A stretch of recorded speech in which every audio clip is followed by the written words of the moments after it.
وبه نستعين وأشهد أن لا إله إلا الله وحده لا شريك له وأشهد أن محمدا عبده ورسوله خاتم النبيين صلی اللہ علیہ وعلى آلہ وصحبہ اجمعین اما بعد۔ پچھلی مجلس میں ہم نے دیکھا کہ امام البخاری رحمہ اللہ نے باب قائم کیا، باب الغنى غنى النفس۔ مالداری اصل میں دل کی مالداری ہے، غنى دراصل دل کا غنا ہے، اور اس میں آیت بیان کی جس میں اللہ رب العالمین نے مشرکین پر تنقید کی ہے اور ان کی سوچ کا رد کیا ہے۔ مشرکین یہ سمجھتے تھے کہ دنیا میں اللہ تعالیٰ نے ان کو مال و دولت اور اسباب سے نوازا ہے، تو اس بات کی علامت ہے کہ اللہ ان سے راضی ہے۔ تو مال کا ملنا اللہ کی رضا کی دلیل نہیں ہے، محض مال کا مل جانا یہ اس بات کی دلیل نہیں ہے کہ اللہ اس سے خوش ہے۔ اس تعلق سے نبی کریم صلی اللہ علیہ وسلم کی ایک حدیث بھی ہمارے سامنے ہے۔ عقبہ بن عامر رضی اللہ تعالیٰ عنہ کہتے ہیں اللہ کے نبی صلی اللہ علیہ وسلم نے فرمایا اذا رأيت الله يعطي العبد من الدنيا على معاصيه ما يحب فإنما هو استدراج۔ اگر تو دیکھے کہ اللہ تعالیٰ بندے کو اس کے گناہوں کے باوجود دنیا میں عطا پر عطا کرتا چلا جا رہا ہے،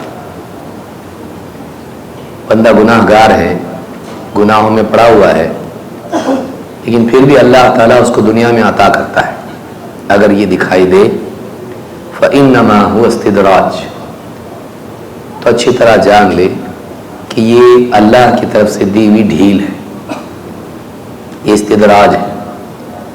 ثم تلا رسول اللہ صلی اللہ علیہ وسلم، پھر آپ نے آیت پڑھی فَلَمَّا نَسُوا مَا ذُكِّرُوا بِهِ فَتَحْنَا عَلَيْهِمْ أَبْوَابَ كُلِّ شَيْءٍ۔ جب اللہ کی طرف سے انہیں جو نصیحت کی گئی تھی نبیوں کے واسطے سے، جب انہوں نے اس نصیحت کو پس پش ڈال دیا، نظر انداز کر دیا، فتحنا علیہم ابواب کل شیء، تو ہم نے ان پر نعمتوں کے ہر قسم کی نعمت کے دروازے کھول دیے۔ حتی اذا فرحوا بما اوتوا اخذناهم بغتة فاذا هم مبلسون۔ پھر جب ایسا وقت آیا کہ ان نعمتوں کو پا کر وہ ان نعمتوں پر ناز کرنے لگے، ان نعمتوں میں مگن ہو گئے، تو ہم نے اچانک ان کو پکڑ لیا، اپنی گرفت میں لے لیا سزا کے طور پر۔ فَإِذَا هُمْ مُبْلِسُونَ، تو وہ مایوس ہو کر رہ گئے۔ یہ سورۃ الانعام کی آیت ہے اور حدیث مسند احمد کی ہے۔ اس حدیث میں اللہ کے نبی صلی اللہ علیہ وسلم نے بتایا کہ اگر غلط زندگی کے باوجود اچھی چیزیں مل رہی ہوں، چاہتے پوری ہو رہی ہوں، مال و دولت کی فراوانی ہو، سکسیس دنیا میں دکھائی دے رہا ہو، تو یہ اس بات کی علامت نہیں کہ اللہ خوش ہے، اس بات کی علامت ہے کہ اب اچانک پکڑ آنے والی ہے۔ لہذا دنیا میں چیزوں کا ملنا اس بات کی علامت نہیں کہ اللہ راضی ہے، خصوصاً جب کہ انسان گناہوں کی زندگی جی رہا۔ امام البخاری نے جو آیت ذکر کی ہے وہ اسی تناظر میں ہے کہ اصل چیز مال کا ملنا نہیں ہے، اصل یہ کہ آدمی زندگی کیسے جی رہا ہے۔ اور دنیا میں مال اللہ تعالیٰ اچھوں کو بھی دیتا ہے، بروں کو بھی۔ تو کسی کے مال کے ملنے سے وہ یہ نہ سمجھ لے کہ اللہ تعالیٰ کی رضا کی علامت ہے۔ بہت سارے مالدار اس گمان میں رہتے ہیں کہ ماشاءاللہ اللہ تعالیٰ ہم کو بہت کچھ دے رہا ہے، بلا شبہ اللہ ہی دے رہا ہے، لیکن اللہ تعالیٰ کا دینا دو طرح سے ہوتا ہے، ایک بطور رضا اور ایک بطور سزا۔ بعض اوقات دنیا میں اللہ تعالیٰ بندے سے راضی ہو کر اس کو نعمت عطا کرتا ہے، انبیاء، صالحین، جیسے آگے حدیث آئے گی، تو اللہ راضی ہو کر بھی عطا کرتا ہے۔ وَآتَيْنَاهُ فِي الدُّنْيَا حَسَنَةً، ابراہیم علیہ السلام کے بارے میں کہا ہم نے ان کو دنیا میں بھی بھلائی عطا کی، اور صحابہ کو اللہ تعالیٰ نے بعد کے دور میں فتوحات سے نوازا اور عطا کیا۔ تو اللہ تعالیٰ نیک لوگوں کو بھی عطا کرتا ہے، لیکن دینا صرف رضا کی علامت نہیں ہے۔ زندگی بتاتی ہے کہ آدمی اللہ کو راضی کرنے والی زندگی جی رہا ہے یا غلط، اور جو مل رہا ہے وہ بطور رضا ہے، بطور انعام ہے یا بطور سزا ہے۔ کبھی اللہ تعالیٰ دنیا میں دیتا ہے اور آدمی کو غافل کر دیتا ہے، اور وہ توبہ کرنے کی بجائے اپنے اندر کی گندگی پوری باہر نکالتا ہے، کیونکہ انسان کے اندر بہت سارے غلط جذبات ہوتے ہیں، محض وہ جذبات دلیل نہیں بن سکتے اس کے خلاف، اس کے اعمال اس کے خلاف حجت بنتے ہیں۔ اللہ تعالیٰ وہ سارے اسباب اس کو دے دیتا ہے۔ اچھا آدمی نعمتیں پا کر ان میں اللہ کا شکر ادا کرتا ہے اور شکر والے اعمال کرتا ہے۔ برا آدمی ان نعمتوں کو پا کر وہ ساری غلط تمنائیں پوری کرتا ہے جو دبی ہوئی تھی، ان نعمتوں کے نہ ہونے کی وجہ سے وہ چاہتے پوری نہیں ہو رہی تھی، وہ سارے گناہوں کے عیاشی کے راستے اس کے لیے کھل جاتے ہیں نعمت کے ملنے پر، اور وہ غلط جینے لگتا ہے اور اپنے عمل سے اپنے خلاف اتمام حجت خود کر لیتا ہے۔ تو اسی طرح سے اللہ کی سنت ہے کہ جب آدمی یا کوئی قوم اللہ کی آئی ہوئی نصیحت کو پسے پش ڈال دیتی ہے، اس کو بلاوے میں ڈال دیتی ہے، پھر اللہ نعمتوں کے دروازے کھول دیتا ہے۔ اسی لیے بعض نیک لوگ ہمیشہ سوچتے رہتے ہیں کہ ہم کو نہیں دیا ان کو کیوں دیا، جبکہ اتنے فساق و فجار ہیں، اتنی غلط زندگی جی رہے ہیں۔ یہ اللہ کی طرف سے ان کے لیے ڈھیل ہوتی ہے، ایک وقت تک وہ اس کی لذت میں پڑے رہتے ہیں اور اپنے اندر کی ساری گندگی باہر نکال لاتے ہیں، پھر اللہ اچانک ان کو اس برے حال میں پکڑ لیتا ہے۔ تو انسان کو نعمتوں کے ملنے پر اپنا جائزہ لینا چاہیے، وہ کیسا جی رہا ہے، کیا مل رہا ہے نہیں دیکھنا چاہیے، یہ کیسا جی رہا ہے یہ دیکھنا چاہیے۔ اگر اچھا جی رہا ہے اور اللہ نعمتیں دے رہا ہے، الحمدللہ اللہ کی طرف سے دنیا میں بھی عطا ہے، لیکن یہ غلط جی رہا ہے، اللہ سے دور دور جاتا جا رہا ہے اور پھر بھی اس پر نعمتوں کی بارش ہو رہی ہے، تو گڑبڑ ہے۔ توبہ کا وقت باقی ہے، اگر نہیں توبہ کی تو ہلاک ہوگا۔ تو الغنى غنى النفس، مالداری واقعی وہ ہے جو دل کی مالداری ہوتی ہے۔ اس میں اشارہ اس بات کی طرف ہے کہ انسان کو اگر دنیا میں نہ بھی ملے لیکن وہ اللہ کے دیے پر راضی رہے تو یہ کافی ہے، یہ بھی آدمی غنی ہے، بلکہ حقیقی غنی یہ ہے۔ ورنہ پا کر بھی کمی کا احساس محتاجی ہے، اور محرومی کے باوجود استغنا غنا ہے، نہیں ہے اس کے پاس لیکن نہیں چاہیے، وہ راجا ہے، وہ بادشاہ کی زندگی جی رہا ہے نہیں اس کے پاس، چاہیے بھی نہیں۔ اسی لیے آپ سلف کی زندگی کو دیکھیں گے، ان کے پاس نہیں تھا اور چاہیے بھی نہیں تھا، تو انہیں بادشاہوں کے آگے گھٹنے ٹیکنے نہیں پڑتے تھے، بادشاہوں کے بچے آ کے ان کے پاس گھٹنے ٹیک کے پڑھتے تھے۔ بڑے بڑے علماء، امام البخاری کا واقعہ ہے، علاقے کے آدمی نے، بڑا گورنر تھا، اس نے کہا کہ آپ آگے میرے بچوں کو پڑھاؤ، کہا کہ نہیں، ہم علم کو ذلیل نہیں کرتے، ایک کام کرو، میرے بچے آئیں گے لیکن دوسروں کے ساتھ نہیں بیٹھیں گے، کہ نہیں ہم علم کو اس طرح سے خاص نہیں کرتے. ناراض ہو گیا. تو علماء کی یہ غیرت تھی. جس کو ضرورت نہیں ہوتی ہے وہ جھکتا نہیں, جس کو ضرورت ہوتی ہے اس کو جھکنا پڑتا ہے.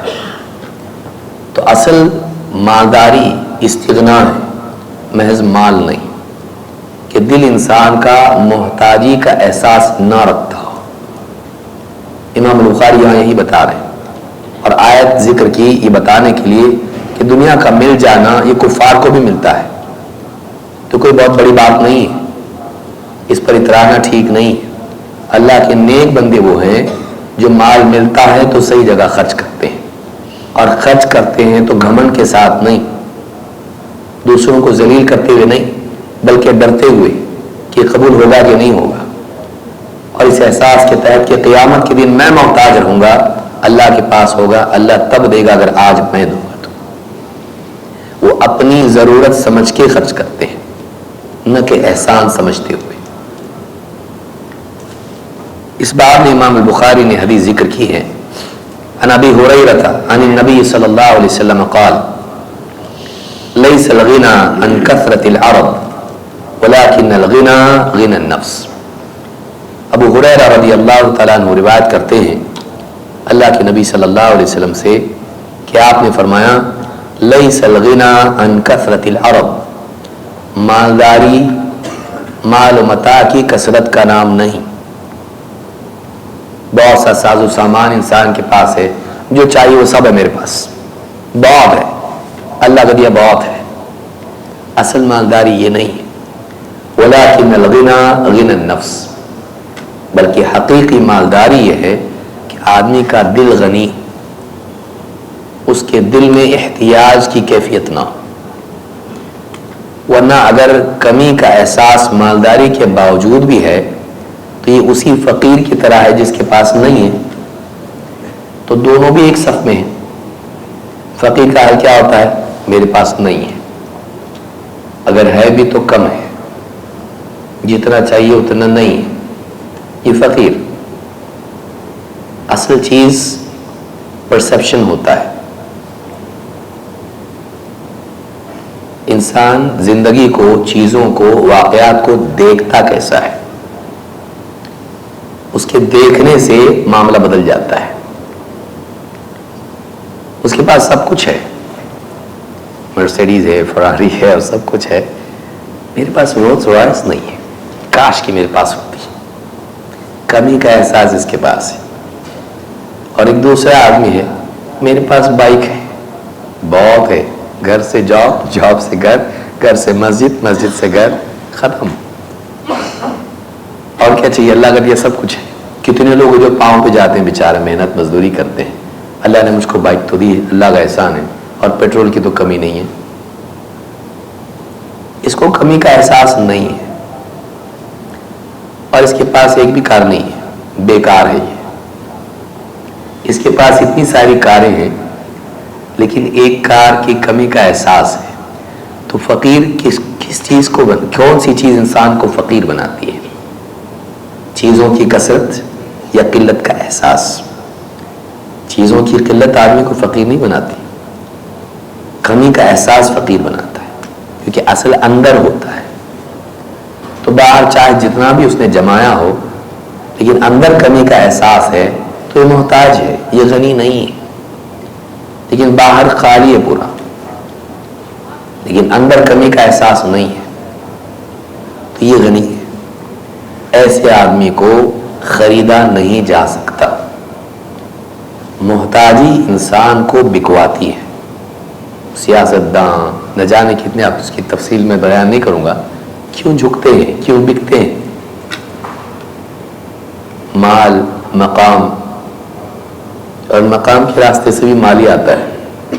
بڑی پوزیشن ملتی ہے تو بڑے بڑے ٹینڈر پاس کرانے ہوتے ہیں, اور سارا اس میں سے پرسنٹیج ان کا ہوتا ہے. منتری سنتری سارے لوگ جتنے کو آپ دیکھیں گے, یہی ان کی زندگی میں ہوتا ہے. تو آدمی غلط راستہ چنتا ہے, جھکتا ہے, ذلیل ہوتا ہے. کیوں؟ اس لیے کہ اندر کمی کا احساس ہوتا ہے, کچھ پانا ہوتا ہے اس کو. جو اللہ کو پائے ہوئے ہو, جس کے پاس سب کچھ ہے, جو چاہے دے سکتا ہے، پیدا کر سکتا ہے، جو دریا میں سے راستہ بنا سکتا ہے، جو آگ کو ٹھنڈک اور سلامتی بنا سکتا ہے، جو بے نکاحی کو اولاد دے سکتا ہے، جو بانجھ کو، بوڑھے کو اولاد دے سکتا ہے صرف مانگنے پر، اور اس کو تو بغیر مانگے. مریم، حضرت مریم کو مانگا تھوڑی تھا اولاد دے، اس کو اللہ تھا بغیر مانگے دے دیا. تو ایسا رب ہمارا ہے کہ جو حکم دے وہ پورا ہوتا ہے. انما امرہ اذا اراد شیئا ان یقول له کن فیکون. اس کا معاملہ تو ایسا ہے کہ جب وہ کسی چیز کا ارادہ کرتا ہے تو بس کہہ دیتا ہے ہو جا، وہ ہو جاتا ہے. اس کے حکم سے چیزیں وجود میں آتی ہیں، چاہے پھر شفا ہو، مال ہو، نصرت ہو، نجات ہو. وہ جو چاہے کر سکتا ہے. وَيَفْعَلُ اللَّهُ مَا يَشَاءُ. اللہ جو چاہے کرتا ہے. فَعَالٌ لِمَا يُرِيدُ. جو ارادہ کرے کر گزرنے والا. ایسے رب کو ماننے والا درہم و دینار کا بندہ بن سکتا ہے کہ اس کا مقصود اصلی وہ بن جائے، اسی کے اطراف اس کی زندگی طواف کرے، اسی کے اطراف اس کی زندگی کے اصول بنے. ایسا نہیں ہو سکتا ہے. یہ اللہ کو کھونے کی سزا ہوتی ہے کہ انسان دوسری چیزوں کو اپنا رب بنا لیتا ہے. اللہ کو صحیح طور پر پایا ہوا انسان کبھی کسی اور کو اللہ کا مقام نہیں دے سکتا. یہ اللہ کی معرفت کا نقص ہوتا ہے کہ انسان اللہ کے غیر کی طرف متوجہ ہوتا ہے. وَمَا يُؤْمِنُ أَكْثَرُهُمْ بِاللَّهِ إِلَّا وَهُمْ مُشْرِكُونَ. کہنے سے پہلے اللہ نے کیا کہا؟ وَكَأَيٍّ مِّنْ آيَةٍ فِي السَّمَاوَاتِ يَمُرُّونَ عَلَيْهَا وَهُمْ عَنْهَا مُعْرِضُونَ. اللہ کی کتنی ہی نشانیاں آسمان و زمین میں وہ دیکھتے ہیں لیکن ان پر سے ایسے گزر جاتے ہیں. وہ نشانیاں اللہ کی قدرت کی نشانیاں ہیں. اللہ وہ ہے جس نے سورج پیدا کیا جو ساری دنیا کو روشنی دیتا ہے، جو ہواؤں کو چلاتا ہے، سمندر جس کے حکم سے اپنی حدود میں چپ چاپ باقی رہتے ہیں، جب چاہتا ہے ان کو آزاد کر دیتا ہے، جس نے پہاڑوں کو زمین پر بسایا ہے، جمایا ہے، میدان ہموار بنائے ہیں، جو بارش بھیجتا ہے، بادلوں کے ذریعے سیراب کرتا ہے، وہ رب ہمارا ہے. جو چرند و پرند کو، کیڑے مکوڑوں کو، سمندر کی مچھلیوں سے لے کے جنگل کے ہاتھی اور بڑے بڑے جانوروں کو روزانہ غذا دیتا ہے. اس اللہ کو ہم ماننے کے بعد، اس کو جاننے کے بعد، اس کی ذات و صفات کی معرفت کے بعد، اس کی قدرت اور اس کی نشانیوں کو دیکھنے کے بعد پھر آدمی بتوں کی طرف متوجہ ہو سکتا نہیں. تو اللہ کی معرفت کا نقص، اللہ کی قدرت کا عدم استحواء انسان کو غیر اللہ کی طرف متوجہ کرتا ہے. پھر اتنا آدمی گر جاتا ہے کہ درگاہوں پہ جاتا ہے. وہ بزرگ جو دنیا سے چلے گئے، اللہ والے تھے کہ نہیں تھے اس کی بھی گارنٹی نہیں. لوگ بولتے ہیں تو ہوں گے، لیکن چاہتے انسان کو اندھا کر دیتی ہیں. درگاہوں پہ جاتا ہے اور شرک آدمی کی عقل پر پردہ ہوتا ہے. لہم قلوب لا یفقہون بہا. دل تو ہیں لیکن سوچتے نہیں. پھر درگاہ پہ جائے گا، کیوں آئے بھائی؟ بزنس ٹھیک سے نہیں چل رہا. اچھی بات ہے. تو یہاں بابا کے کرم سے ہوگا انشاءاللہ. ٹھیک ہے. جانے سے پہلے ڈبہ رکھا ہوا ہے، درگاہ کے کنسٹرکشن کے لیے چندہ چاہیے، 500 کا نوٹس میں ڈالتا ہے. بابا آگے سوچتا نہیں ہے بابا خود کنسٹرکشن کے لیے کیوں نہیں دے رہے. یہاں خود بابا نہیں کر پا رہے، اتنی دور جا کے، اتنے 100 کلومیٹر دور بابا میری دکان چلائیں گے، میرا ہوٹل روشن کریں گے، لیکن یہاں خود درگاہ کے کنسٹرکشن کا کام چل رہا ہے اور اس کے لیے چندہ جمایا جا رہا ہے. بابا اس کے لیے نہیں دیتے. سوچنے کی چیز، انسان کی عقل خراب ہو جاتی ہے. اللہ کی قدرت کا عدم استحضار یا عدم معرفت یا معرفت میں نقص انسان کو غیر اللہ کے آگے جھکاتا ہے. پھر جھکتے جھکتے وہ اتنا جھک جاتا ہے کہ بے جان چیزوں کے آگے بھی جھکنے والا بن جاتا ہے. پتھر، پیڑ، انگوٹھی اور پھر درہم و دینار، کہ جس سے بھی منفعت ہو آدمی اس کا غلام بن جاتا ہے۔ اس لیے مشرکین میں آپ دیکھیے دو قسم کے شرک پائے جائیں گے۔ ایک شرک ہے امید کی وجہ سے، فائدہ کسی سے پہنچتا ہے، سورج کی بات کریں گے، چاند کی بات کریں گے، پیڑوں کی بات کریں گے، جھاڑو تک کی عبادت کریں گے، یا پھر ڈریں گے، آگ کی عبادت کریں گے یا جنات کی عبادت کریں گے، کیوں؟ ان کے شر سے بچنے کے لیے۔ تو انسان کی زندگی اسی کے ارد گرد گھومتی رہتی ہے، امید اور خوف۔ تو جس چیز سے منفعت ہوتی ہے آدمی بعض اوقات اپنے آپ کو اس کا بندہ بنا لیتا ہے، اور اسی میں مال بھی ایک بڑا فتنہ ہے کہ آدمی دیکھتا ہے یہ ایسی چابی ہے جس سے ہر کار چلتی ہے، ہر بائک چلتی ہے، یہ ایسی چابی ہے جس سے ہر دروازے کا تالا کھل جاتا ہے، ایسی ماسٹر کی اگر اس کو مل جائے تو کوئی تالا اس کا ایسا نہیں رہے گا جو کھلے نہیں۔ اس کو حاصل کر لو تو دنیا کی بادشاہت ہے، لیکن اس بادشاہت کو پانے میں وہ کتنوں کا غلام بن جاتا ہے، کتنوں کا بندہ بنتا ہے، اور اللہ کی بندگی کو کھوتا چلا جاتا ہے، اللہ سے دور ہوتا چلا جاتا ہے۔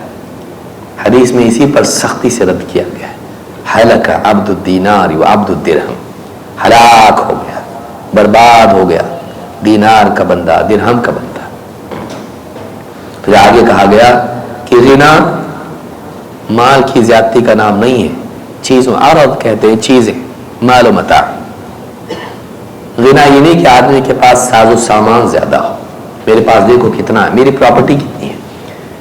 انسان کی مالداری کا مدار اس پر نہیں کہ اس کے پاس کیا ہے، اس کا مدار اس پر ہے کہ یہ اپنے آپ کو کتنا محتاج سمجھتا ہے، اس کو کمی کا احساس کتنا ہے۔ اگر کمی کا احساس ہے تو یہ محتاج ہے، غنی وہ ہے جس کو کمی کا احساس نہ ہو، پھر چاہے اس کے پاس ہو یا نہ ہو۔ نبی کریم صلی اللہ علیہ وسلم کے گھر میں عمر بن خطاب رضی اللہ تعالیٰ عنہ گئے اور نظر ڈال کے دیکھا گھر کے اندر بوری پر لیٹے ہوئے تھے، چٹائی پر اٹھ کے بیٹھے ہیں تو نشان بنے ہوئے ہیں بدن پر، قمیص نہیں، نرم ملائم گدا بھی نہیں، ریشم کا، چٹائی پر لیٹے ہوئے ہیں اللہ کا نبی۔ اور گھر میں نظر ڈالی، کیا ہے وہی سامان، تو دیکھا کہ ایک کونے میں کچھ جو پڑے ہیں مٹھی بھر، دباغ دیے بغیر چمڑے کچھ لٹکے ہوئے ہیں، بس ٹوٹا پھوٹا کچھ سامان ہوگا۔ عمر بن خطاب رضی اللہ تعالیٰ عنہ نے مضبوط انسان ہونے کے باوجود بھی آنکھوں سے آنسو نکل گئے، یہ دیکھ کر کیفیت اندر کہ کچھ بھی نہیں ہمارے نبی کے پاس۔ تو اللہ کے نبی صلی اللہ علیہ وسلم نے پوچھا، اے ابن خطاب، خطاب کے بیٹے کیوں روتا ہے؟ کہ اللہ کے رسول کیسر و کسرا ہیں، ثمار و انہار میں ہیں، باغوں میں نہروں میں زندگی گزار رہے ہیں، وَأَنْتَ رَسُولُ اللَّهِ، اور آپ اللہ کے رسول ہیں، اور آپ کے گھر کا یہ حال۔ کہا اے عمر، کیا تم اس بات کو پسند نہیں کرتے کہ وہ دنیا میں اپنی لذتوں کو حاصل کر لیں، جو بھی ملنا ہے ان کو دنیا میں مل جائے، ہم کو اللہ آخرت میں عطا کرے؟ کہ ہاں اللہ کے رسول میں اس سے راضی ہوں۔ یہاں چیزیں کم ہیں، کم کیا ہے، ہمارے گھر بھی ایسے نہیں ہیں، لیکن کمی کا احساس نہیں۔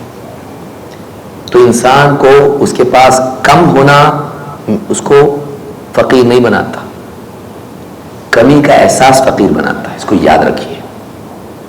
کم ہونا فقیر نہیں بناتا، کمی کا احساس فقیر بناتا ہے۔ ہمارے نبی صلی اللہ علیہ وسلم کے پاس کم تھا، کمی کا احساس نہیں تھا۔ کیوں؟ کیونکہ آپ کے سامنے آخرت تھی، آپ کی نگاہ میں اللہ کے پاس جو ہے، اللہ کے پاس اللہ کے خزانوں میں جو ہے وہ تھا۔ ما عندکم ینفد وما عند اللہ باق، تمہارے پاس جو کچھ بھی ہے نا سب ختم ہو جائے گا، اللہ کے پاس جو ہے وہ باقی رہنے والا ہے۔ تو فانی پر جب تک کہ انسان باقی کو ترجیح نہ دے وہ اللہ کے ہاں قابل ترجیح نہیں بنتا۔ ہم چاہتے ہیں اللہ ہم کو پرائرٹائز کرے، ہم کو پریفرنس دے، ہم قدر کی نگاہ سے دیکھے جائیں، کیسے ہوگا؟ ہماری نگاہ میں دین کی قدر کیا ہے؟ ہماری نگاہ میں آخرت کی قدر کیا ہے، ہماری نگاہ میں اللہ کی قدر کیا ہے، چیزوں کے مقابلے میں رب العالمین کو ہم کتنی ترجیح دیتے ہیں۔ اللہ کو پانے کا شوق اور چیزوں کو پانے کا شوق، اس میں کیا توازن ہے، اور ترجیح کے موقع پر کس کو کھونا گوارا کرتے ہیں، اس سے معلوم پڑتا ہے کہ آدمی خود کتنا قابل قدر ہے۔ تو یہ جو حدیثیں ہیں یہ ہمیں آخرت سے جوڑتی ہیں اور ہمارے دل کو دنیا سے بے رغبت کرتی ہیں۔ مقصود یہ نہیں کہ ہم دنیا کے تارک بن جائیں اور رہبانیت اختیار کر لیں، مقصود یہ کہ جو بخار دنیا کا ہمارا ہے اس پر پانی ڈال کے اس کو ٹھنڈا کیا جائے، ہم صحت مند ہو جائیں۔ بعض اوقات ہوتا یہ ہے کہ آدمی اس طرح کی باتیں سنتا ہے اور پھر خطاب کے بعد، خطبے کے بعد آ کے مولوی صاحب سے کہتے ہیں آپ تو قوم کو بالکل نکما کر دو گے۔ تو بعض اوقات ایسا ہوتا ہے کہ آدمی پر دنیا اتنی زیادہ طاری ہوتی ہے کہ ذرا بھی بے رغبتی کی بات اس کو پسند نہیں آتی۔ ویسے ہی جیسے آدمی بیمار ہوتا ہے تو اس کو اچھی چیزیں، ٹھیک ٹھاک بنی ہوئی چیزیں بھی کڑوی لگتی، بولتا کھانا کڑوا ہے، کھانا کڑوا نہیں ہے، تیری زبان خراب ہے، تیری زبان کا ذائقہ ٹھیک نہیں ہے، صلاحیت ماند پڑ گئی، تیری بیماری کی وجہ سے زبان میں کڑواہٹ آئی ہے۔ کھانا ہم سب کھائے ایک دم ٹھیک ٹھاک ہے، بلکہ زیادہ لذیذ ہے، اسپیشلی بنا ہوا ہے، سارے لوگ تجھے تیری عیادت کے لیے آئے، اس کے لیے کھانا اچھا ہے، تو بیمار ہے۔ تو بیمار آدمی کو بعض اوقات اس طرح کی مجالس بھی ایسی لگتی کہ ہم کو کہیں راہب تو نہیں بنا دیں گے۔ تو امام البخاری نے راہب بنانے کے لیے حدیث جمع نہیں کی، اور اللہ کے نبی صلی اللہ علیہ وسلم نے اور خود اللہ رب العالمین نے دنیا کی حقارت بیان کی، آخرت کی عظمت بیان کی۔ تو یہ کس لیے کیا؟ تاکہ دنیا میں رہتے ہوئے ہمیں یاد رہے کہ یہ بے قیمت ہے، اصل آخرت ہے، یہ حاجت ہے، وہ مقصد ہے۔ مقصد کے لیے حاجت کو قربان کیا جا سکتا ہے، لیکن حاجت کے لیے مقصد کو قربان نہیں کیا جا سکتا۔ جو آدمی سبق کو یاد رکھے وہ صراط مستقیم سے نہیں بھٹکتا، ضرورتیں کم زیادہ اس میں چل جاتا، ایڈجسٹمنٹ اس میں چلتا، لیکن مقصد، منزل، اس کے بارے میں کمپرومائز نہیں چلتا ہے۔ منزل کو کھو کر آدمی لذتیں پالے، کچھ فائدہ نہیں۔ لہٰذا یہ جو حدیثیں ہیں یہ ہم کو ہمارے دل کو جھنجھوڑنے کے لیے، اور یہ ایک اعتبار سے ریسیٹ بٹن ہے، ہم کو ریسیٹ کرنے کے لیے، کیونکہ دنیا میں رہتے دنیا کا خمار ہم کو چڑھ جاتا ہے اور دنیا داروں کی طرح ہم سوچنے لگ جاتے ہیں۔ اچھا یہ بہت سلو ہوتا ہے، ہم کو لگتا ہے مجھ کو کچھ بھی نہیں ہوا، لیکن ہوا ہوتا ہے۔ دھیرے دھیرے اثرات ایسی آہستگی سے آتے ہیں کہ انسان کو احساس نہیں ہوتا ہے، اور انسان بیمار ہو جاتا ہے اور پھر اچانک ہلاک ہوتا ہے۔ لہذا اس سے اپنے آپ کو غسل کی طرف لے جانا، روحانی غسل ضروری ہے۔ آدمی جو ٹریول کرتا ہے وہ نہاتا بھی ہے، کیوں؟ دھول مٹی اپنی صاف ہو جائے۔ ایک بار نہا کے ختم ہوا نہیں، پھر سے نہاتا ہے، روزانہ نہاتا ہے۔ بڑے شہروں میں، بمبئی جیسے شہروں میں آپ دیکھیے، کلکتہ وغیرہ شہروں میں جہاں پولوشن بہت ہوتا ہے، صبح جاتے وقت نہا کے جاتا، واپس آتا تو نہاتا ہے۔ کیوں؟ پولوشن بہت ہے، گرمی، پسینہ بہت زیادہ ہے۔ یہاں بھی جدہ وغیرہ میں آپ جائیں تو وہاں پہ بھی ہیومیڈیٹی بہت زیادہ ہے، آدمی کو لگتا ہے کہ بہت زیادہ پسینہ ہوتا ہے۔ یہاں پہ نہاتا 1 سے 2 مرتبہ نہاتا ہے۔ کیوں؟ صفائی کے لیے۔ ہمارے جسم اس کے محتاج ہیں کہ ان کی پاکیزگی، صفائی کی جائے تاکہ ہم فریش ہو جائیں۔ دل ضرورت نہیں، دل کی بڑی ضرورت ہے کہ ہمارا دل واپس سے تازہ دم ہو، اس پر وہ جو غبار لگا ہوا ہے دنیا کا، معصیت کا، وہ دور ہو۔ اللہ کی طرف رجوع کیے بغیر، آخرت کی یاد کے بغیر یہ ممکن نہیں ہے۔ اسی لیے جتنے نبی آتے تھے وہ لوگوں سے کہتے تھے فَفِرُّوا إِلَى اللَّهِ إِنِّي لَكُمْ مِنْهُ نَذِيرٌ مُبِينٌ، دوڑ اللہ کی طرف، میں اللہ کی طرف سے تمہیں خبردار کرنے کے لیے آیا ہوں۔ معلوم ہے کہ انسان کی دوڑ اللہ کی طرف ہونی چاہیے، لیکن آدمی بھول جاتا ہے دنیا کے اس ریگستان میں، جنگل میں آ کے اس راستہ بھول جاتا، کہاں بھاگنا سمجھ میں نہیں آتا اس کو. کبھی پیسے کے پیچھے بھاگتا، کبھی کریئر کے پیچھے بھاگتا، کبھی کسی اور چیز کے پیچھے بھاگتا. اس کو اللہ کی طرف دوڑنا چاہیے، اپنا رخ اللہ کی طرف رکھنا چاہیے. تو یہ حدیث اسی لیے کہ ہم لوگوں کا دل واپس سے ٹھیک ٹھاک ہو. اللہ اس کی توفیق عطا فرمائے. ابو ہریرہ رضی اللہ عنہ کی حدیث ہے، کہتے ہیں لیس الغنی عن کثرت العرض ولکن الغنی غنی النفس. ایک اور حدیث جس کو امام نسائی اور ابن حبان نے روایت کیا ہے، اللہ کے نبی صلی اللہ علیہ وسلم نے اس بات کو اور تفصیل سے بیان کیا ہے. آپ فرماتے ہیں الغنی فی القلب والفقر فی القلب.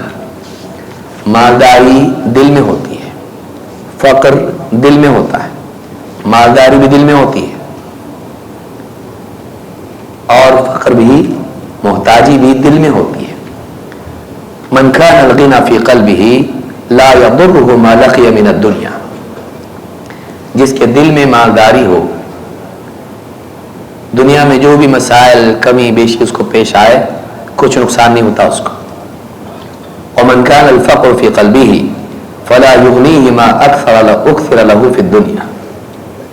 اور جس کا فقر دل میں ہو، جس کا دل محتاجی کا شکار ہو، دنیا میں اس کو کتنا بھی دیا جائے کچھ فائدہ نہیں ہوتا اس کو. وَإِنَّمَا يَضُرُّ نَفْسَهُ شُحُّهَا.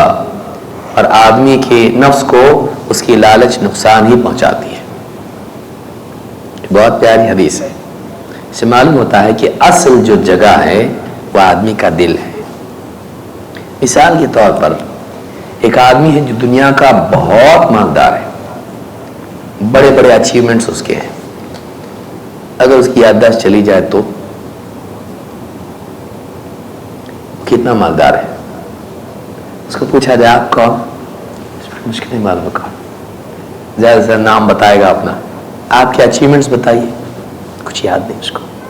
آپ کی پراپرٹی کتنی ہے، کچھ نہیں، بس میں تو اسی روم میں رہتا ہوں، یہ ڈاکٹرز آ کے مجھ کو دیکھتے ہیں، بس یہ مجھ کو واک کرانے کے لیے ہے، یہ میرا کمرہ ہے، یہ میرا کھانا، بس اتنا ہی میرے پاس. اس کو معلوم ہی نہیں تو مالدار کیسے ہوا وہ؟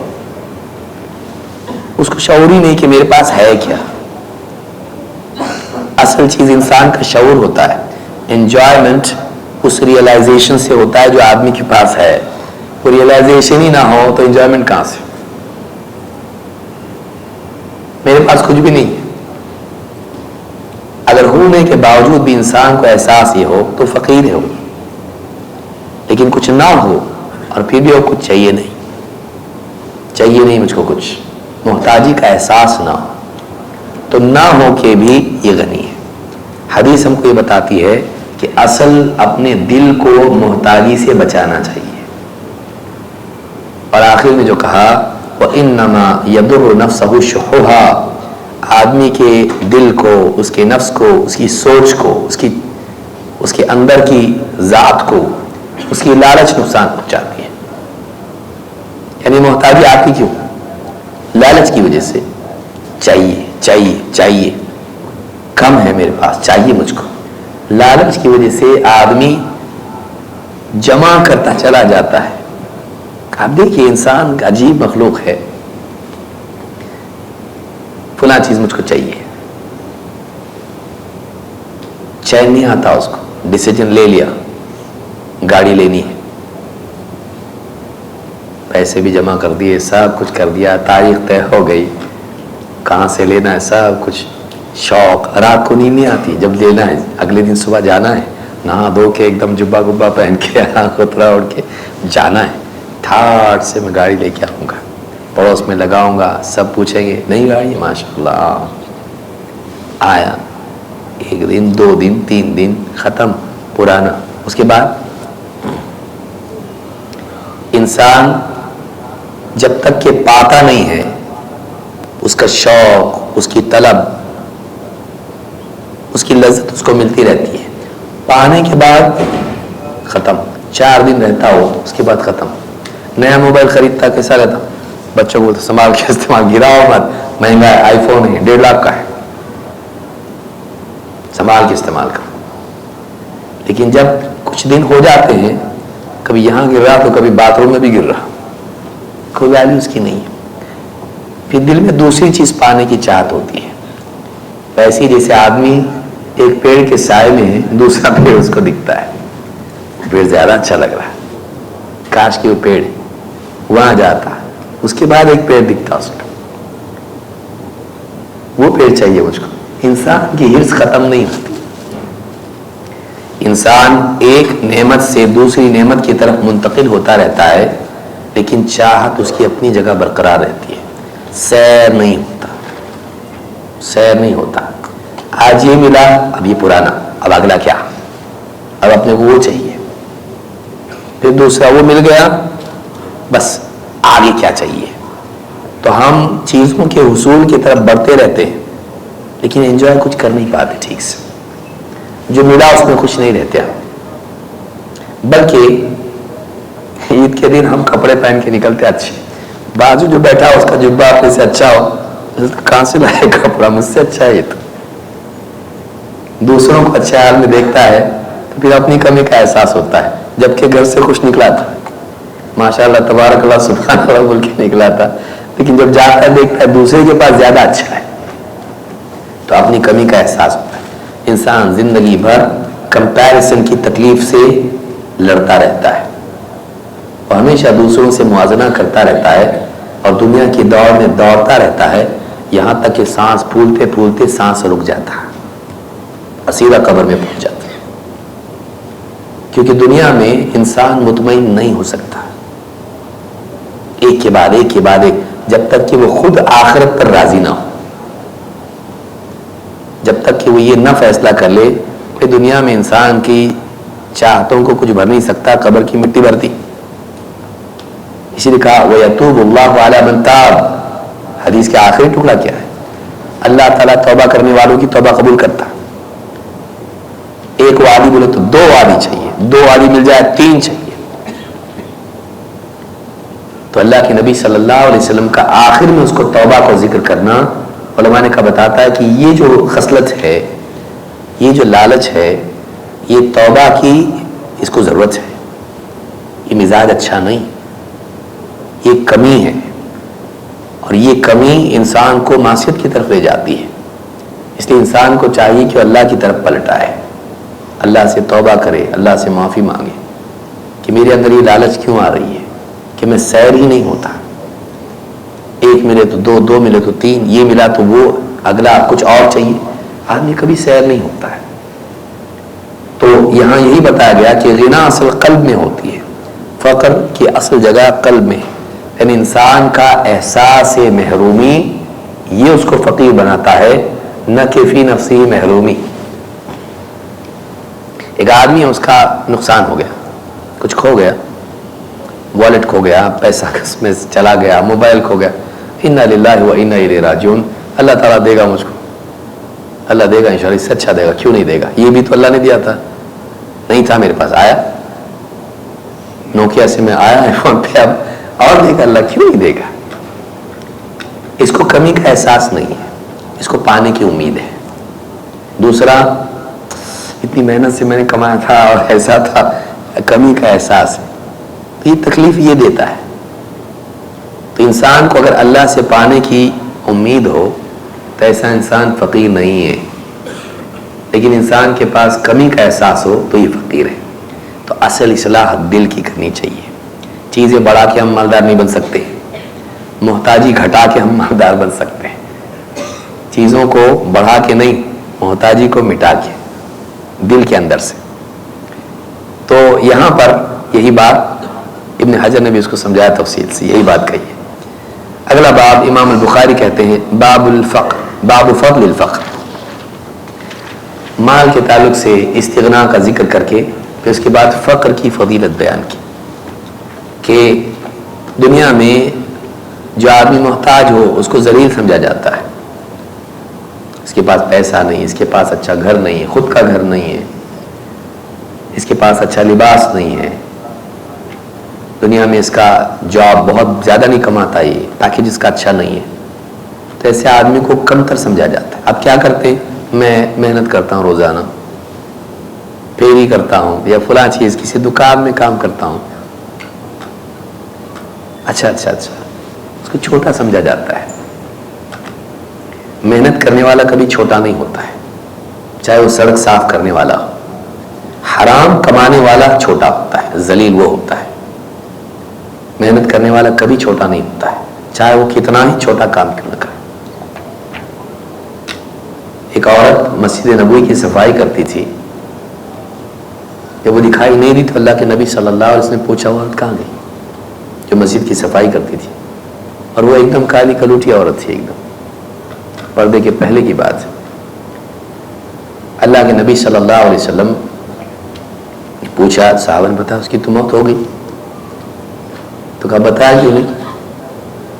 کہا ایسی تو کوئی بات تھی نہیں بتانے جیسی، کوئی بڑی شخصیت ہو. ہاں اس کی موت ہوگی بتائیں آپ کو. عام انسان، مرد کا بھی قصہ ہے عورت کا بھی.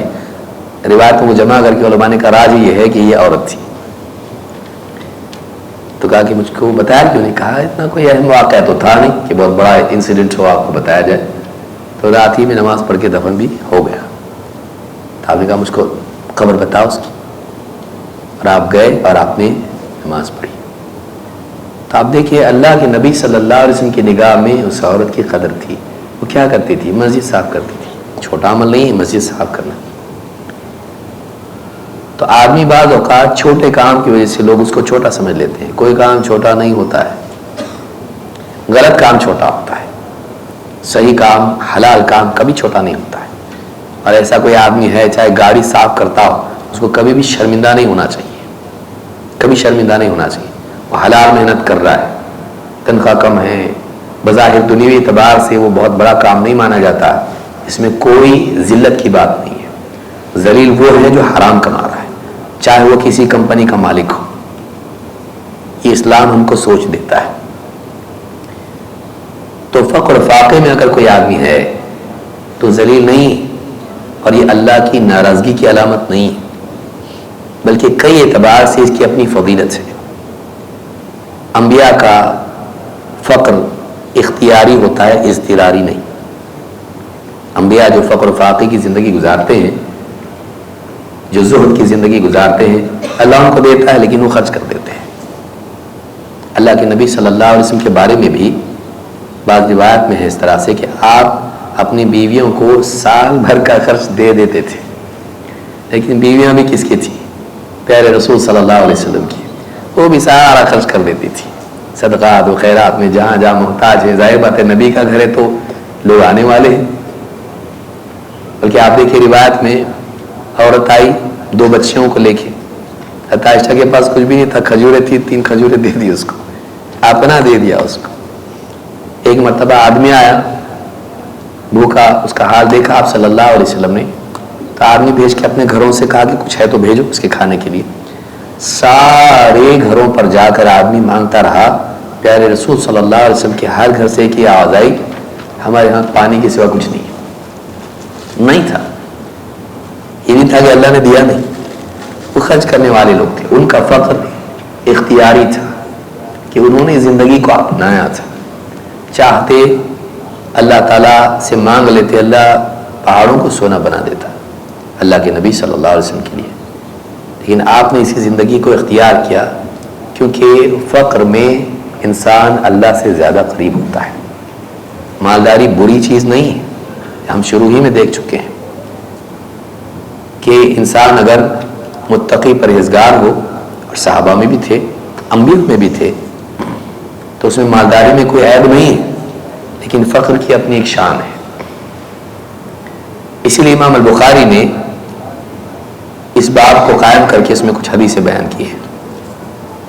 عن سہل بن سعد الساعدی انه قال مر رجل على رسول اللہ صلی اللہ علیہ وسلم. سہل بن سعد الساعدی کہتے ہیں کہ ایک شخص اللہ کے رسول صلی اللہ علیہ وسلم کے سامنے سے گزرا. فقال لرجل عنده جالس ما رأيك في هذا. کوئی بیٹھا ہوا تھا آپ صلی اللہ علیہ وسلم کے پاس. آپ نے پوچھا یہ جو آدمی گیا اس کے بارے میں تمہاری کیا رائے ہے؟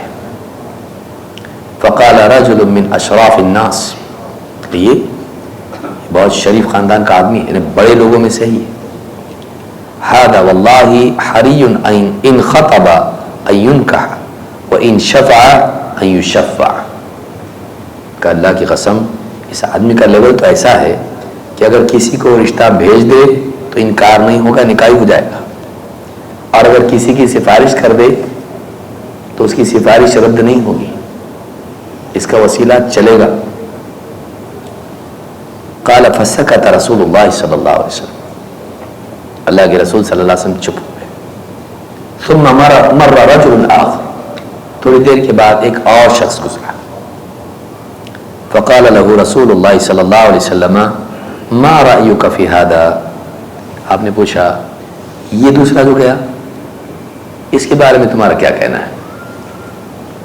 فقال یا رسول اللہ ھذا رجل من فقراء المسلمین، کہ اللہ کے رسول یہ تو محتاج فقیر مسلمانوں میں سے ہے۔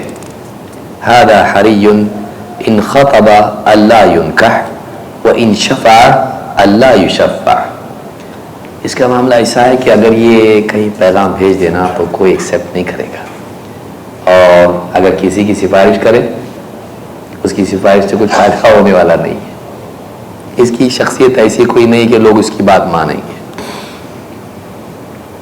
وَإِن قَالَ أَلَّا يُسْمَعْ، اور اگر یہ کہیں جا کے بات کرنے لگے تو اس کی بات پہ کوئی دھیان بھی نہیں دے گا، کوئی بات کرے، کیونکہ مالدار کی بات سب سنتے ہیں اور مالدار کے جوک پہ سب ہنستے ہیں چاہے سمجھ میں نہ آئے، کیونکہ وہ مالدار ہے، وہ کوئی بھی بات بول دے ماشاءاللہ سبحان، بالکل صحیح بولے آپ، ایک دم پتھر کی لکیر، سب خوشامدی لوگ مالدار کی تعریف کرنے میں سبقت لے جاتے ہیں ایک دوسرے پر کہ کون اس کا مقرب بنتا ہے۔ تو کہا کہ اگر یہ بات کرے تو کوئی سنے گا بھی نہیں، اس کی بات کو کوئی ویلیو نہیں ہوگی، کہ سارے چپ، کہ بولنے والا بول رہا ہے اب یہ بول رہے ہیں، تو اس کی کوئی ایسی شخصیت ہے نہیں کہ کہیں کھڑا ہو کے کچھ بولے تو لوگ سب چپ ہو جائے اس کی بات سنیں۔ فقال رسول اللہ صلی اللہ علیہ وسلم ھذا خیر من ملء الارض مثل ھذا، آپ نے کہا وہ جو پہلا گیا تھا نا، ایسے زمین بھر کے لوگ ہوں، ساری دنیا ایسے لوگوں سے بھر جائے، اتنے لوگ ہیں ایسے جو پہلا والا گیا جس کی شان ہے اپنی جگہ، یہ ایک آدمی جو ہے زمین بھر کے ایسوں سے بہتر ہے، زمین بھر جائے ایسے لوگوں سے، ان سے بہتر یہ ہے۔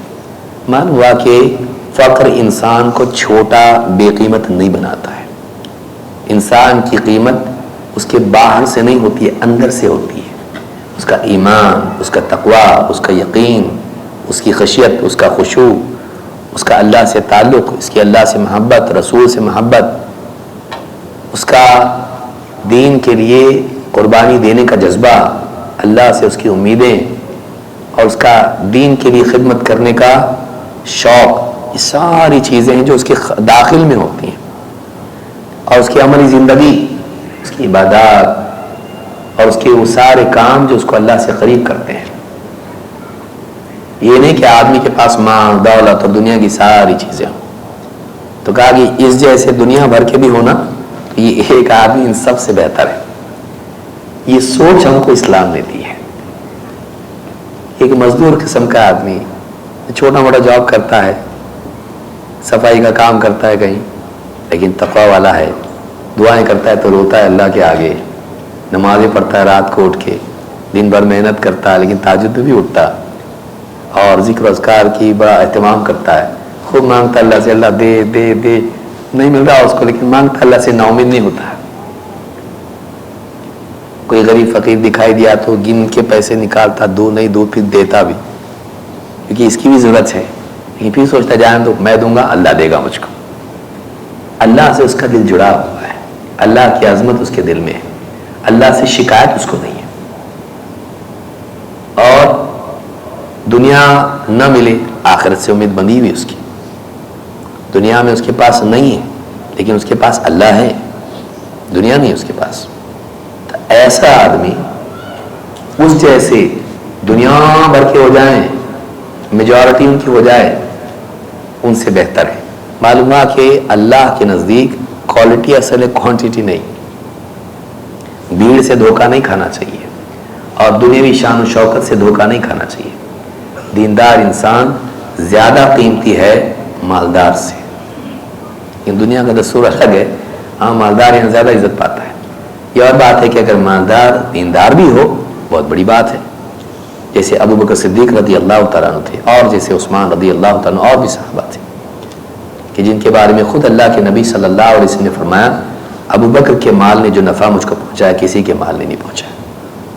اور اگر میں دنیا میں اپنا خلیل کسی کو بناتا تو ابو بکر کو بناتا، لیکن بات یہ ہے کہ تمہارے رب نے مجھے خلیل بنایا ہے. تو مالدار بھی آدمی ہو اور دیندار بھی ہو تو بہت بڑی بات ہے کہ اس کی مالداری اسے اللہ سے جوڑے اور اس کی مالداری اس میں کبر پیدا نہ کرے، تو بہت بڑی بات ہے. لیکن اس کے باوجود فقر و فاقہ اور محتاجی مفلسی یہ بری چیز نہیں ہے، یہ بری چیز نہیں ہے. ایسے آدمی کو کم نہیں سمجھنا چاہیے. اللہ کے نبی صلی اللہ علیہ وسلم فرماتے ہیں کم من اشعث اغبر ذی طمرین لا یؤبہ لہ لو اقسم علی اللہ لأبرہ. کتنے ہی ایسے لوگ ہوتے ہیں بکھرے بال والے، غبار آلود اور ایک دم بوسیدہ لباس میں ملبوس، اور لوگوں کو ان کی کوئی قیمت نہیں ہوتی ہے، پرواہ نہیں، مرا جیا، لوگوں کو کچھ معلوم نہیں، جنازے میں بھی زیادہ لوگ نہیں رہتے اس کی، کون ہے وہ معلوم نہیں. تھا کوئی ایسے ہمارے پڑوس میں، کون کس کا بھائی کیا، کچھ بھی نہیں، اتا پتا کچھ نہیں، معلوم نہیں، کچھ خاندان بڑا نہیں، کچھ نہیں، کوئی سٹیٹس نہیں، کوئی پیکیج اس کا معلوم نہیں، کچھ بھی نہیں، کوئی پراپرٹی نہیں اس کی. لا یؤبہ لہ، اس کی کوئی مطلب اس کی کوئی ویلیو نہیں سماج میں، کوئی پرواہ نہیں کرے گا اس کے جینے مرنے کی. بیمار پڑے تو کوئی عیادت نہ کرے، مرے تو زیادہ لوگ جنازے میں بھی نہ جائیں کیونکہ کسی کو برا ہی نہیں لگے گا. بڑا آدمی مرا تو برا لگے گا بھائی، یاد رکھیں گے وہ لوگ نہیں آیا تھا. یہ ایسا ہے نہیں کہ کوئی اس سے نقصان کا ڈر ہو. لا یؤبہ لہ لو اقسم، لیکن ان کا حال کیا ہوتا ہے، لو اقسم علی اللہ لأبرہ، لیکن ان کی حیثیت دنیا میں نہیں ہوتی ہے، فقیروں میں نہیں ہوتی ہے، بادشاہ کے پاس ہوتی ہے، حقیقی بادشاہ کے پاس. ایسی ویلیو اللہ کے پاس ان کی ہوتی ہے کہ اگر قسم کھا کے کچھ بول دیں، اللہ کی قسم ایسے ہی ہوگا. اگر قسم کھا کے کچھ بول دیں اللہ ان کی قسم کو جھوٹی نہیں ہونے دے گا. اللہ وہی کرے گا جو انہوں نے قسم کھا کے کہا ہے. کہ اللہ کے پاس ان کی بات کا اتنا وزن ہوتا ہے، دنیا میں ان کا وزن نہیں ہے، دنیا میں ان کی ویلیو نہیں ہے. مخلوق بیوقوف ہوتی ہے، مخلوق کو کیا معلوم ہے کہ اس کا کیا مقام ہے. اللہ چونکہ دلوں کے بھید جانتا ہے، انسان کے دل میں کیا ہے. ان اللہ لا ينظر الى صورکم واموالکم ولکن ينظر الى قلوبکم واعمالکم. اللہ تعالیٰ تمہاری صورتوں کو، تمہارے مالوں کو نہیں دیکھتا، گورا ہے، کالا ہے، عرب ہے، عجم ہے، یا کتنا مالدار ہے، نہیں دیکھتا اللہ اس کو. یعنی اللہ کے نزدیک اس کی واقعی کوئی ویلیو نہیں ہے. ولکن ينظر الى قلوبکم واعمالکم، لیکن وہ تمہارے دلوں کو، تمہارے اعمال کو دیکھتا ہے. تو اس کا دل، اس کا عمل اتنا اچھا ہوتا ہے کہ اگر وہ قسم کھا کے کچھ بول دے تو اللہ تعالیٰ اس کی قسم کو پورا کرتا ہے، اس کی قسم کو جھوٹا نہیں پڑنے دیتا. جیسا اس نے کہا ہے اللہ ویسا کرتا ہے، اس کی چاہت اللہ پوری کرتا ہے. بادشاہ کے پاس اس کا مقام ہوتا ہے. اس سے بات معلوم ہوتی ہے، امام ترمذی نے اس کو روایت کیا اور یہ حدیث صحیح درجے کی ہے. اس سے معلوم ہوتا ہے دنیا میں کسی مسلمان کو حقیر نہیں سمجھنا چاہیے. دنیا میں مالدار کو بڑا، غریب کو چھوٹا، یہ تقسیم مسلمانوں کی نہیں، اسلام کی نہیں ہے. بلکہ بہت سارے فقراء غربا ایسے ہوتے ہیں کہ اللہ کے ہاں ان کا مقام بادشاہ سے بھی زیادہ ہوتا ہے کہ ان کی چاہت کو اللہ پورا کرتا ہے، ان کی بات کو اللہ رکھتا ہے. ایک اور حدیث میں ابو ہریرہ رضی اللہ تعالیٰ کہتے ہیں،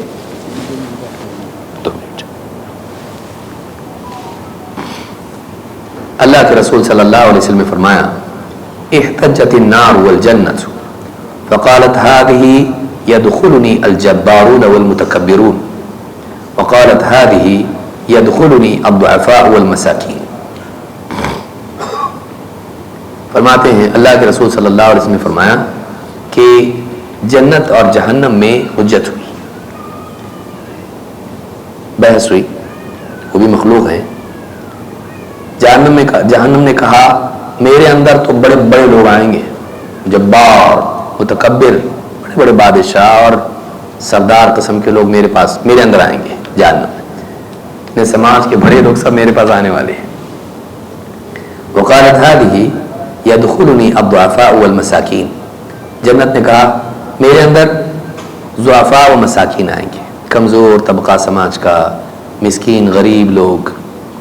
فقال اللہ عز وجل لهذه انت عذابی اعذب بک من اشاء، جہنم کے سے اللہ نے کہا تو میرا عذاب ہے، میں تیرے ذریعے جس کو چاہوں عذاب دوں گا۔ وربما قال اصیب بک من اشاء، میں اپنا عذاب جسے چاہوں گا پہنچاؤں گا۔ وقال لهذه انت رحمتی ارحم بک من اشاء، اور جنت سے کہا تو میری رحمت ہے، تیرے ذریعے میں جس پہ چاہوں گا رحم کروں گا۔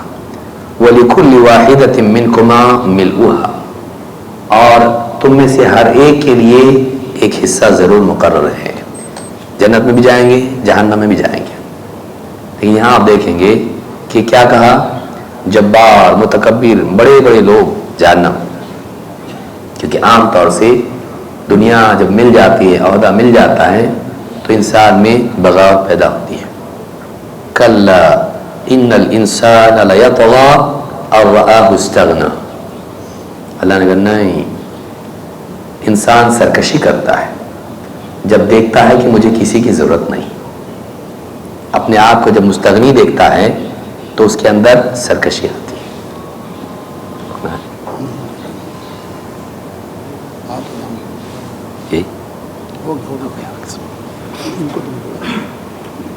مزید باتیں انشاءاللہ ہم نماز کے بعد دیکھیں گے۔